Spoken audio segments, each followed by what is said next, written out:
Hello and welcome on my YouTube channel economic classes. This is Prem Thakur. इस series में हम discuss कर रहे हैं MCQ solution with detail explanation. और बहुत ही इंपॉर्टेंट ये सीरीज है जिसमें हम मोस्ट एक्सपेक्टेड और इसके साथ जो प्रीवियस ईयर्स क्वेश्चंस है उनका कंप्लीट एक्सप्लेनेशन के साथ उनको सॉल्व करेंगे। तो ये पार्ट 2 है माइक्रो इकोनॉमिक्स पे। बेसिकली इस सीरीज में हम सब्जेक्ट वाइज एमसीक्यू सॉल्व करेंगे। तो आइए शुरू करते हैं। The first question is cross elasticity of demand for complementary good is positive, negative, zero या फिर इनमें से कोई भी नहीं। कि जो कॉम्प्लीमेंट्री जो गुड्स होते हैं उनकी क्रॉस इलास्टिसिटी ऑफ डिमांड क्या होती है। जो इसका जो राइट आंसर है, the right answer is option B, negative. अब कॉम्प्लीमेंट्री गुड्स क्या होते हैं? कॉम्प्लीमेंट्री गुड्स समझ लीजिए कि एक जॉइंट डिमांड जिसकी होती है, दोनों गुड्स को हम जॉइंटली डिमांड करते हैं और जॉइंटली वो हमारी जो सेटिस्फेक्शन है उसको फुलफिल करता है, उसे कहते हैं cross elasticity, sorry, complementary goods. Okay, तो इसकी क्रॉस इलास्टिसिटी, तो कॉम्प्लीमेंट्री गुड्स की क्रॉस इलास्टिसिटी ऑफ डिमांड समझने के लिए हमें क्रॉस इलास्टिसिटी ऑफ डिमांड के कंसेप्ट को समझना होगा। क्रॉस इलास्टिसिटी ऑफ डिमांड क्या होती है? Basically change in quantity of X due to change in price of Y.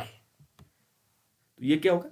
X commodity की क्वांटिटी डिमांडेड में जो चेंज हुआ due to change in price of Y, मतलब उससे रिलेटेड जो गुड है, जो दूसरी गुड्स है, सपोज वाई, उसके प्राइस में चेंज हुआ लेकिन क्वांटिटी डिमांड एक्स की बढ़ी, तो वो बेसिकली क्या हुआ? Cross elasticity of demand.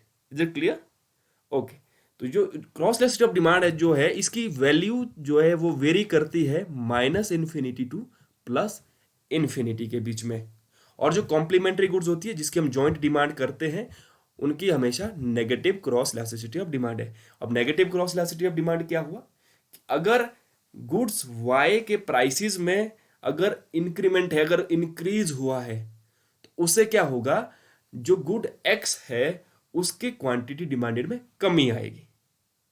तो ये क्या हो गया? Negative cross elasticity of demand. और जो सब्स्टिट्यूट गुड्स होते हैं जिनको कॉम्पिटिटिव गुड्स भी कहते हैं, उनकी positive cross elasticity of demand होती है। अगर पी वाई जो है, प्राइस ऑफ कमोडिटी वाई है, यहाँ पे हम क्या सपोज कर रहे हैं? दो कमोडिटी है, एक एक्स है एक वाई है। अगर वाई के प्राइसेस में इंक्रीज हो गया तो वाई के प्राइसेस में इंक्रीज होने से क्या होगा? एक्स की जो क्वांटिटी डिमांडेड है वो इंक्रीज हो जाएगी।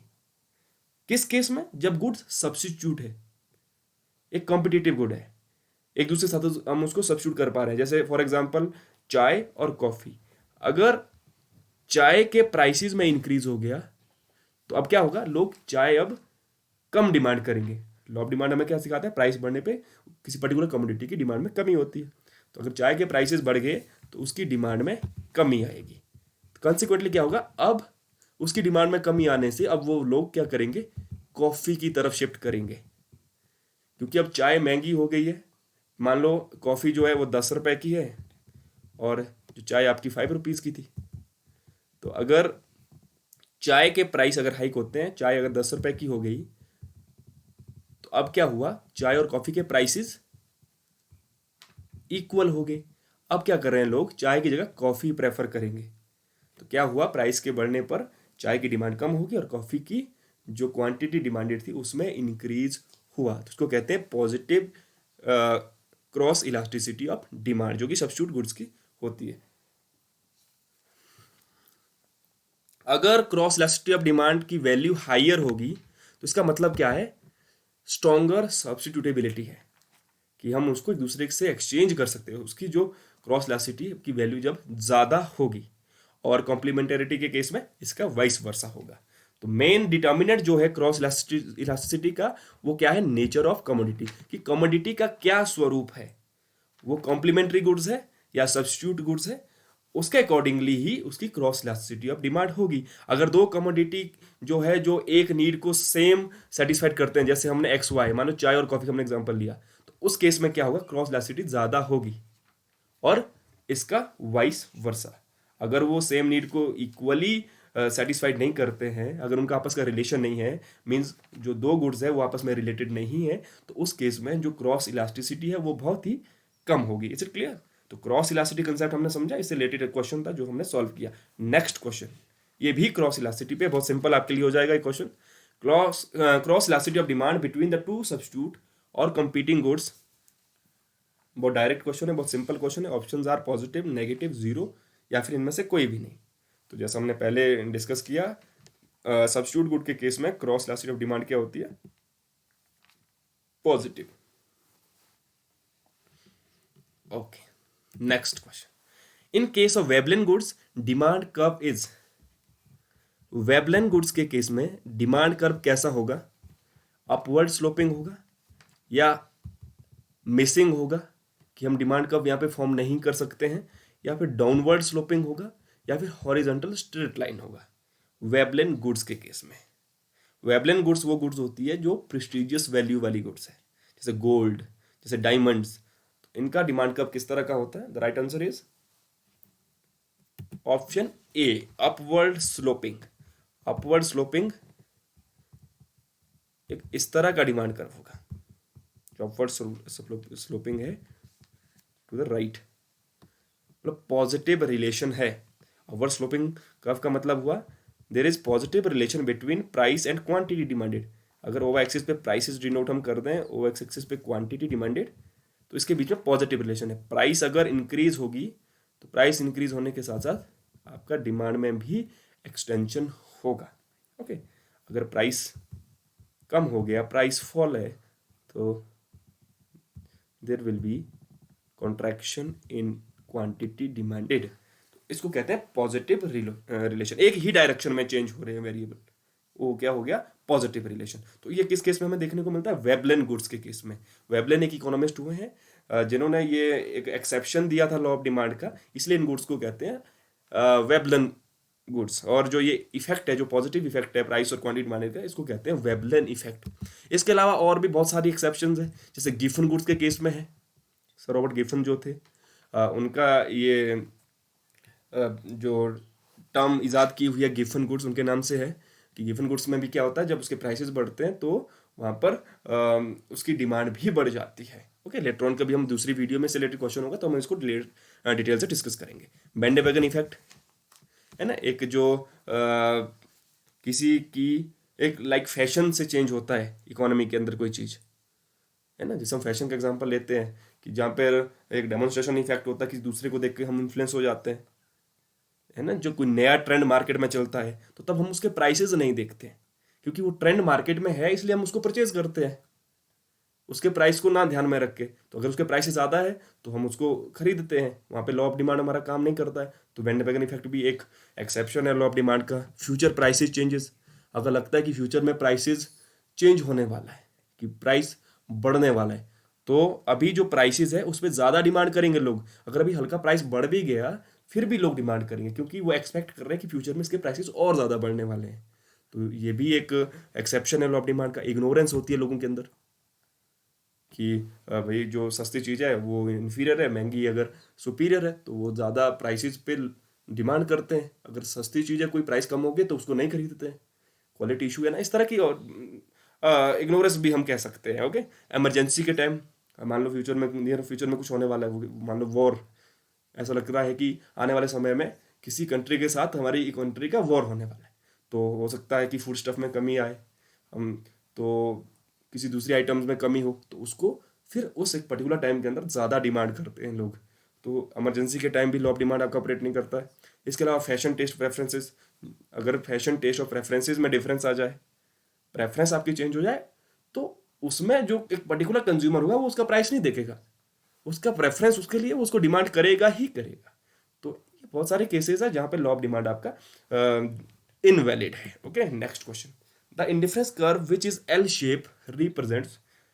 जो एल शेप इंडिफरेंस कर्व होता है, ओके, ये इंडिफरेंस कर्व है एल शेप्ड। ओके, तो एल शेप्ड इंडिफरेंस कर्व क्या रिप्रेजेंट करता है? Perfect substitutability, perfect complementarity, non complementarity, या फिर non substitutability. The right answer is B, perfect complementarity. जब दो गुड्स आपस में परफेक्ट कॉम्प्लीमेंट है, फॉर एग्जाम्पल राइट शूज और लेफ्ट शूज, ना, परफेक्ट कॉम्प्लीमेंट है। क्योंकि अगर हमारे पास सिर्फ राइट शूज है तो उसका कोई काम नहीं, हमें दोनों शूज चाहिए। लेफ्ट शू है तो हमें राइट शू भी चाहिए। जो परफेक्ट कॉम्प्लीमेंट है, जिनकी हम जॉइंट डिमांड करते हैं, ओके, उसमें हम उसको कम ज्यादा नहीं कर सकते, ठीक है। वो हमें, अगर एक हमारे पास लेफ्ट शूज है तो हमें एक राइट शूज भी चाहिए, है ना, तभी हम उसका, तभी हमारी उसके हमारे लिए उसकी सेटिस्फेक्शन है, तभी वो हमारी यूटिलिटी को फुलफिल कर रहा है। तो जब इस तरह का केस हो, जब हम जॉइंटली डिमांड कर रहे हैं, इक्वली डिमांड कर रहे हैं किसी दो गुड्स को, तो उसको परफेक्ट कॉम्प्लीमेंटरी गुड कहते हैं। तो इस केस में जो आईसी कर्व होगा वो आपका एल शेप्ड होगा। इस डायग्राम में देख लीजिए, ये ओ एक्स एक्सिस है और ये ओ वाई एक्सिस है। ये आईसी कर्व है जो कि एल शेप्ड है। तो एक पर्टिकुलर उसका रेशियो होगा। अगर हमें इतना यूनिट y चाहिए तो इतना ही यूनिट हमें x चाहिए, और इतना अगर हमें y होगा तो इतना ही हमें x चाहिए, ओके। तो ये परफेक्ट कॉम्प्लीमेंट है। यहां पर क्या हो रहा है, यहां पर हम सब्स्टिट्यूट नहीं कर पा रहे हैं, है ना। लेफ्ट जगह राइट शूज और लेफ्ट शूज हम सब्स्टिट्यूट नहीं कर सकते, तो यहां पे सब्स्टिट्यूशन नहीं है, तो इसको जीरो सब्स्टिट्यूशन भी कहते हैं। तो ये ध्यान रखिए, जीरो सब्स्टिट्यूशन, एक्सचेंज नहीं होगा दो कमोडिटी का आपस में, और उसी को परफेक्ट कॉम्प्लीमेंटेरिटी कहते हैं। और जहां पे जीरो सब्स्टिट्यूशन हो, उस केस में जो आईसी कर्व है वो होगा एल शेप्ड। क्लियर। इसके अलावा अब जैसे हमने अभी एग्जांपल में डिस्कस किया, ये उसी का ही एक रूप है। आप देख सकते हैं कि यहाँ पर आईसी कर्व किस तरह का है। एक फिक्स प्रोपोर्शन में हम इसको कंज्यूम करते हैं, तो इसमें जीरो सब्स्टिट्यूबिलिटी है, इसलिए जो आईसी कर्व आप देख रहे हैं, IC1, IC2, IC3, ये एल शेप्ड कर्व है। तो ये परफेक्ट कॉम्प्लीमेंट का केस जो हमने डिस्कस कर लिया। इसके अलावा और क्या शेप्स हो सकते हैं डिफरेंस कर्व के, जब परफेक्ट सब्स्टिट्यूट हो, जब आप किसी कमोडिटीज को एक दूसरे के लिए परफेक्टली सब्स्टिट्यूट कर पा रहे हो। मतलब एक रेट है 1:1, वही हुआ ना परफेक्ट सब्स्टिट्यूट। किसी पर्टिकुलर कमोडिटी का एक यूनिट आप एक्सचेंज कर रहे हैं दूसरी कमोडिटी के एक यूनिट से, उसको हम परफेक्ट सब्स्टिट्यूट कहेंगे। तो अगर ऐसी कंडीशन है, ऐसे आपके पास जो कमोडिटी है उसके कॉम्बिनेशन है, तो उस केस में जो आईसी कर्व है वो स्ट्रेट लाइन होगा। तो ये जो स्ट्रेट लाइन आईसी कर्व है, ये केस है परफेक्ट सब्स्टिट्यूट का, ओके। न्यूट्रल गुड्स, न्यूट्रल है, इसके डायग्राम आप देख रहे हैं कि जब x न्यूट्रल है तो आईसी कर्व आपका हॉरिजॉन्टल टू OX एक्सिस हो जाएगा, और जब y न्यूट्रल गुड्स है तब IC curve horizontal to OY axis हो जाएगा। जो कमोडिटी कॉम्बिनेशन में जो कमोडिटी न्यूट्रल है, उसमें उसका जो आईसी कर्व होगा वो उसके हॉरिजॉन्टल या वर्टिकल हो जाएगा, ओके। तो आईसी कर्व कब आपके वर्टिकल या हॉरिजॉन्टल होंगे, जब एक गुड्स आपकी नॉर्मल होगी और एक गुड आपकी न्यूट्रल होगी। Next question, the general equation of the budget constraint line is. जो जनरल इक्वेशन होती है किसकी, बजट कंस्ट्रेंट की, जिसको बजट लाइन कहते हैं, वो क्या है। ऑप्शन आपके पास दिए हैं, PY into QX is equal to M minus PY into QY। ये PX over M is equal to QX है, QX into PX is equal to M plus PY है, और PX plus PY is equal to 0 है। तो इस question को solve करने के लिए आपके ध्यान में होना चाहिए कि बजट लाइन इक्वेशन क्या है। Budget line basically total income है एक पर्टिकुलर कंज्यूमर की, जिसको हम M से डिनोट करते थे। M किसके बराबर होता था, M टोटल इनकम बराबर होती थी जो हम स्पेंड करते हैं, क्योंकि उसके पास ऑप्शन यही है, या तो उसको रिटेन करेगा वो, या फिर पूरी इनकम को आपकी मार्केट के अंदर खर्च करेगा। तो टोटल बजट क्या हो गया, मान लो मार्केट में दो कमोडिटी है, क्योंकि दो कॉम्बिनेशन हमें बताता है बजट लाइन, तो दो कमोडिटी, एक एक्स है एक वाई है, commodity X and commodity Y, दो कमोडिटी एक्स एंड वाई। तो जो टोटल बजट है वो किसके बराबर होगा, जो वो एक्स पे स्पेंड कर रहा है अमाउंट प्लस जो वो वाई पे स्पेंड कर रहा है, इन दोनों में वो उसको डिवाइड करेगा। तो जो एक्स पे अमाउंट स्पेंड करेगा वो किसके बराबर होगा, price of x into x. X की क्वांटिटी जब प्राइस उस पर्टिकुलर कमोडिटी के प्राइस उसको मल्टीप्लाई करेंगे तो वो टोटल अमाउंट स्पेंड होगा ऑन एक्स, और वाई का क्या होगा, y into price of y. Total quantity या क्यू एक्स वाई क्यू, कुछ भी आप इसको लिख सकते हैं, इसको आप क्यू एक्स कर दो, मतलब क्वांटिटी ऑफ एक्स हो गया, तो आपको इजीली समझ आएगा ये क्वांटिटी ऑफ वाई हो गया। क्वांटिटी ऑफ वाई उसको उसके प्राइस से जब मल्टीप्लाई करेंगे तो ये total amount spent on commodity y हो जाएगा। तो दोनों को जब समेशन करेंगे तो वो हो जाएगा टोटल बजट, जो कि बराबर है एम के। अब यहाँ पर तो इस तरह की कोई इक्वेशन हमारे पास नहीं है ना, तो हमें यहाँ पे देखना है कि कौन सी इक्वेशन को रीअरेंज करके हम इस इक्वेशन को प्राप्त कर सकते हैं। अब देख लीजिए इसका करेक्ट आंसर क्या होगा। राइट आंसर इज ऑप्शन ए। अगर हम इसको रीअरेंज करेंगे, एम को इस तरफ ले आएंगे, ये इस तरफ चले गया, ये माइनस का हो गया, और यहाँ ऑलरेडी माइनस है, एम यहाँ के माइनस हो जाएगा। जब इसको हम लेफ्ट हैंड साइड लेके आएंगे, जब माइनस को हम कॉमन ले लेंगे तो ये जो इस तरफ आके माइनस हो जाएगा, ये ऑटोमेटिकली पॉजिटिव हो जाएगा। तो ये दोनों आपस में जमा हो जाएंगे, एम आपका लेफ्ट हैंड साइड आ जाएगा। तो ये हमारी जनरल इक्वेशन बन जाएगी बजट लाइन की, जो आपके सामने यहाँ पे है। तो बजट लाइन होती क्या है, ये उन सभी कॉम्बिनेशन को दिखाती है ना, दो गुड्स के वो कॉम्बिनेशन होंगे जिनको एक जो इंडिविजुअल है अपनी गिवन मनी इनकम से खरीद सकता है, उसको कहते हैं बजट लाइन। ये जो आप डायग्राम में देख रहे हैं ये बजट लाइन है, जो स्ट्रेट लाइन है। तो ये अगर आप सिर्फ एक्स कमोडिटी पे अपने बजट को स्पेंड करना चाहते हैं तो आप 5 units of good x purchase कर सकते हैं। अगर आप टोटल बजट को सिर्फ वाई कमोडिटी के परचेज करने के लिए खर्च कर रहे हैं तो आप 10 यूनिट्स ऑफ वाई कंज्यूम कर पाएंगे। और इन दोनों पॉइंट को जब हमने मिलाया तो हमारे सामने जो लाइन आई, ये बजट लाइन है। इसमें वेरियस कॉम्बिनेशन है टू गुड्स के, इसमें वेरियस कॉम्बिनेशन है जिसको आप खरीद सकते हैं with given money income. Is it clear? तो ये बजट लाइन इक्वेशन आपको समझ आ गई होगी। इसका स्लोप क्या होता है, slope O B over O L, जो इसका स्लोप है, जब हम इसका स्लोप करेंगे एम से एम कैंसिल हो जाएगा, और इसका स्लोप होता है price ratio of two commodities. Slope is p x over p y. P x is nothing but price of commodity x, जो दो कमोडिटी एक्स और वाई, उसका प्राइस, जो एक्स का प्राइस वो पी एक्स है, वाई का प्राइस पी वाई है। तो दोनों प्राइसेस का जो रेशियो होगा वो स्लोप होगा बजट लाइन का। कई बार डायरेक्ट क्वेश्चन पूछ लेते हैं, ये जो जनरल इक्वेशन इसकी है, इसका स्लोप क्या होता है या बजट लाइन की क्या डेफिनेशन है, इसको ध्यान में रखिए। Next question, identify the order of chronological development of the theory of demand. जो थ्योरी ऑफ डिमांड है उनको हमने इसमें क्वेश्चन में जो है, जो वेरियस थ्योरीज है डिमांड की वो दिखाई गई है, आपने उसको क्रोनोलॉजिकल ऑर्डर में लगाना है। क्रोनोलॉजिकल ऑर्डर क्या है, अकॉर्डिंग टू टाइम लगाना है।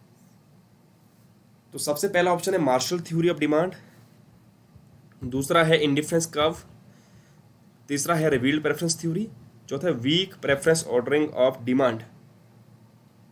तो इसमें आपने बताना है, एक ऑर्डर इसका लगाना है कि सबसे पहले कौन सी थ्योरी ईजाद हुई थी, उसके बाद और सबसे लेटेस्ट या सबसे रिसेंट डेवलपमेंट डिमांड थ्योरी के अंदर कौन सी है।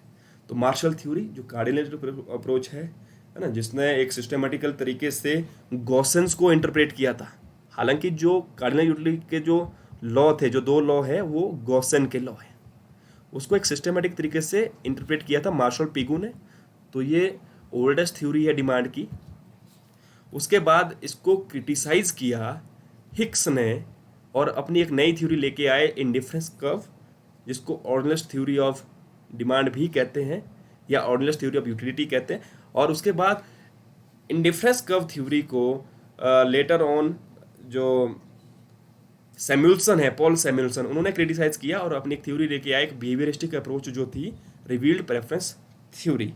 और रिवील्ड प्रेफरेंस थ्योरी को भी बाद में जे.आर. हिक्स ने, जिसने इंडिफरेंस कर्व थ्योरी को प्रपोंड किया था, उन्होंने अपनी थ्योरी के अंदर ही कमियां देखी और जब पॉल सैमुअल्सन का एनालिसिस आया उसको उन्होंने स्टडी करके देखा कि पॉल सैमुअल्सन जो कह रहे हैं ये सही है, तो उन्होंने इंडिफरेंस कर्व एनालिसिस को ही रिवाइज करके एक अपनी अलग से थ्योरी दी 1956 के अंदर, जिसको वीक प्रेफरेंस ऑर्डरिंग थ्योरी कहते हैं।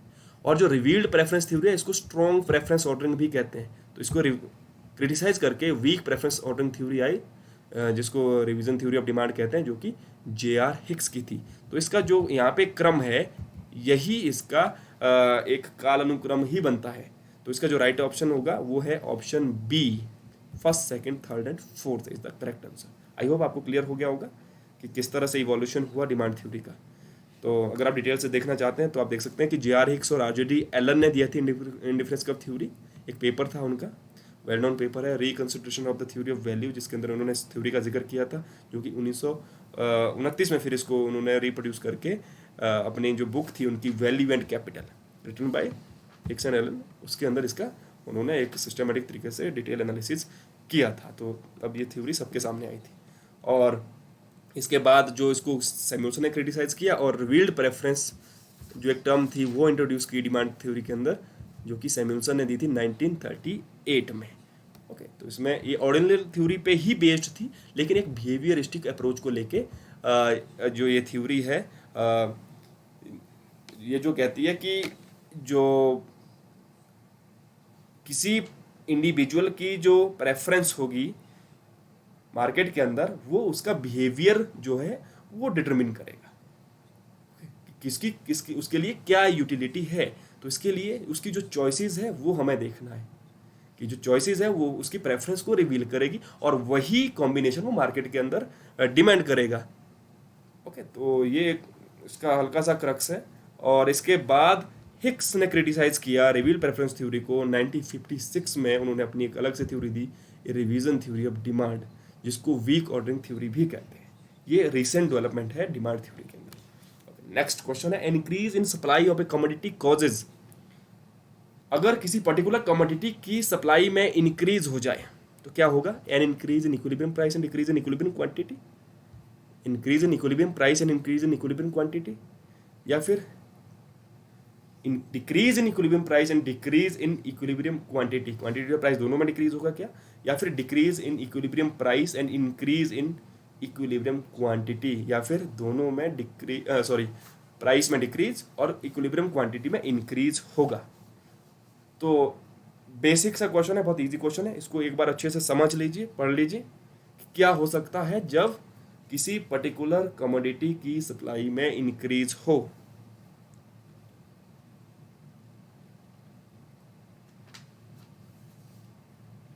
The right answer is option D. क्या होगा? इक्विलिब्रियम प्राइस में डिक्रीज होगा और इक्विलिब्रियम क्वांटिटी में इंक्रीज होगा।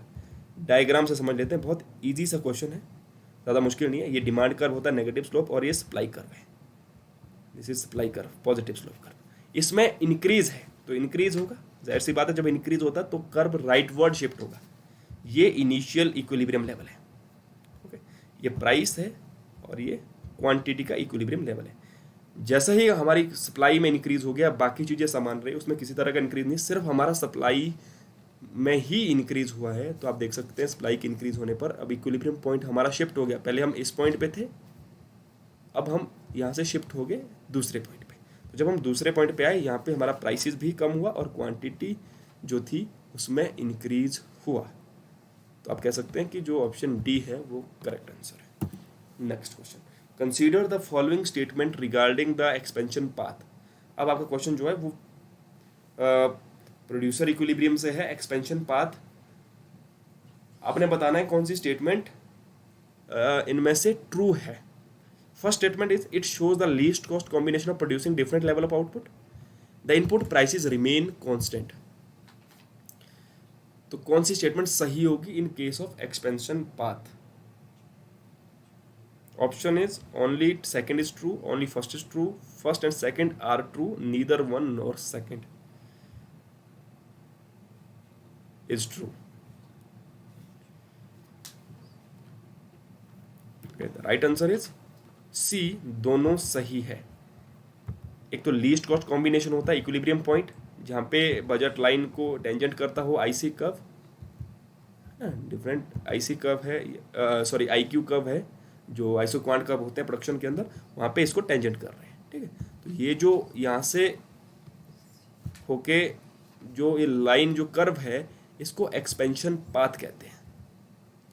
ये एक्सपेंशन पाथ है, एक्सपेंशन पाथ कहते हैं। तो पहली स्टेटमेंट तो हमारी सही है कि जो लीस्ट कॉस्ट कॉम्बिनेशन है, जो consumer equilibrium producer equilibrium point है और डिफरेंट लेवल ऑफ आउटपुट पे जो है उसका एक प्रकार से ये ज्वाइन करता है ये वाला लाइन, और इनपुट प्राइसेस जो है वो कांस्टेंट ही रहेंगे, उसमें किसी तरह का चेंज नहीं होगा, जो कि एक जो आइसो कॉस्ट लाइन है उसके एक बहुत बड़ा एजम्पशन है कि इनपुट प्राइसेस रिमेन्स कांस्टेंट। तो इसलिए इसका जो थर्ड ऑप्शन है वो करेक्ट होगा।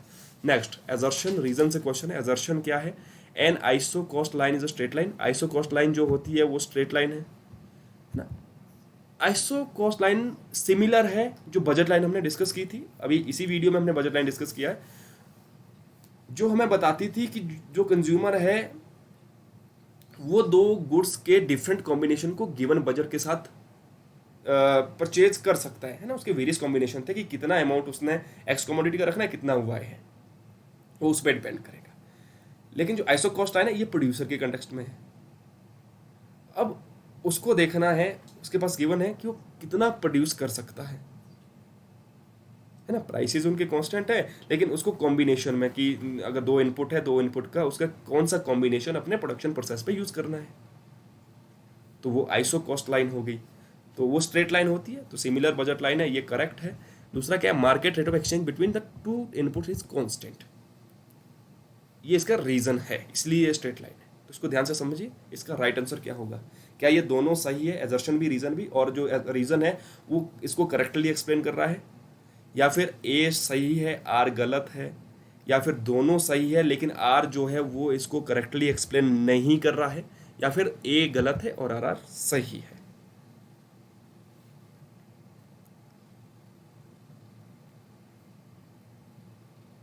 Okay, the right answer is option A.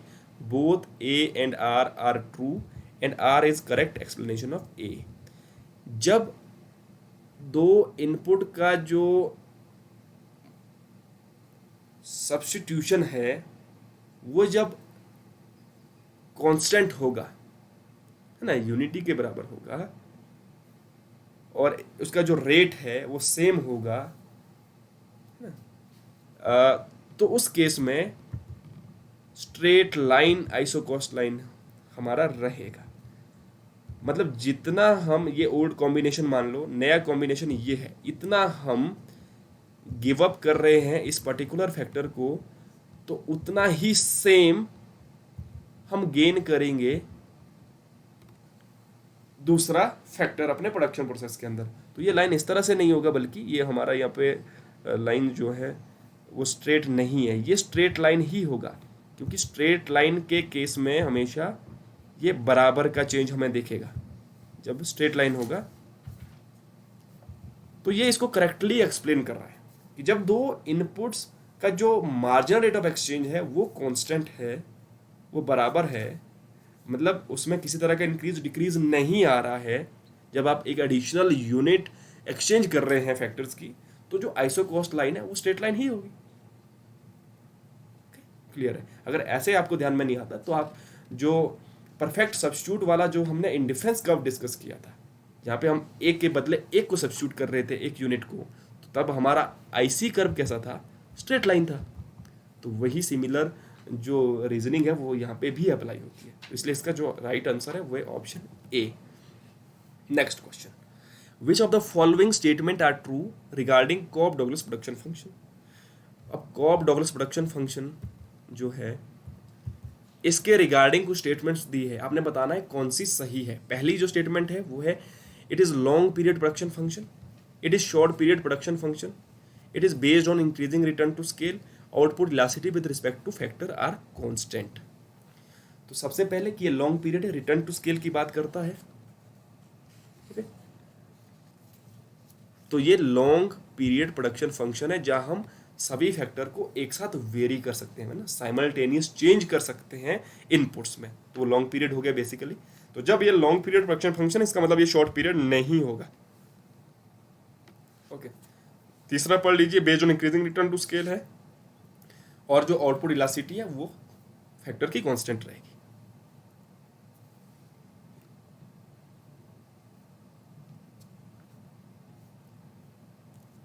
The right answer is option A, 1 and 4 are true, है ना। जैसे हमने पहला तो हमने डिस्कस कर लिया था कि लॉन्ग पीरियड है, ये हमें पता है, तो शॉर्ट पीरियड नहीं होगा, है ना, इलिमिनेट हो जाएगा, ऑब्वियस सी बात है, अगर लॉन्ग पीरियड तो शॉर्ट पीरियड नहीं है। इंक्रीजिंग रिटर्न टू स्केल पे क्या बेस्ड है, नहीं, इसको हम लीनियर होमोजीनियस प्रोडक्शन फंक्शन और डिग्री 1 भी कहते हैं। तो इसका क्या मतलब हुआ, कांस्टेंट रिटर्न टू स्केल है, इंक्रीजिंग रिटर्न टू स्केल नहीं है। हाँ, जैसे उसकी वैल्यू हमेशा, अगर जो आउटपुट इलास्टिसिटी है जो कांस्टेंट होंगे विद रिस्पेक्ट टू फैक्टर हमेशा, है ना, ए बी, वो बराबर होगा 1 के, वो बराबर होगा 1 के। कहीं पे ये अल्फा प्लस बीटा भी हो सकता है, ये हमेशा बराबर होगा 1 के। ये एक बहुत बड़ी प्रॉपर्टी है इस प्रोडक्शन फंक्शन की। तो ये प्रॉपर्टी हमें क्या बताती है कि जो कॉब डॉगरेस प्रोडक्शन फंक्शन है वो लीनियर होमोजीनियस प्रोडक्शन फंक्शन है अब डिग्री 1, जिसको कांस्टेंट रिटर्न टू स्केल भी कहते हैं। इसलिए जो थर्ड ऑप्शन है ये भी नहीं होगा। तो पहला और जो चौथा है ये इसका सही है। तो कॉब डॉगरेस प्रोडक्शन फंक्शन बेसिकली क्या होता है, क्वांटिटी इज इक्वल टू ए, जो कि टेक्नोलॉजी है ना, लेबर पर ए इंटू कैपिटल, क्योंकि सिंप्लिसिटी के लिए हम बेसिकली दो ही फैक्टर्स में इंक्लूड कर रहे हैं, बी। तो ये जो इसका जो पावर्स है ये आउटपुट इलास्टिसिटी है जो कि कांस्टेंट होती है, जो कि बराबर 1 के होगी। ओके, तो इसको ही हम जो है सब्स्टिट्यूट करते हैं लेबर और कैपिटल को आपस में। तो और जो इलास्टिसिटी ऑफ सब्स्टिट्यूशन है वो हमेशा इक्वल टू 1 होगा, इलास्टिसिटी ऑफ सब्स्टिट्यूशन हमेशा इक्वल टू 1 होगा। ओके, और इसीलिए इसका जो राइट आंसर है वो ऑप्शन ए है। आई होप आपको ये वीडियो पसंद आई होगी, जिसमें हमने 10 क्वेश्चंस माइक्रो इकोनॉमिक्स के सॉल्व किए, और इसके जो नेक्स्ट पार्ट्स है उसमें भी हम एमसीक्यूज ही सॉल्व करेंगे। आपको वीडियो अच्छी लगी होगी तो मेरे चैनल को सब्सक्राइब करें और इस वीडियो को अपने दोस्तों तक भी ज़रूर शेयर करें। Thank you.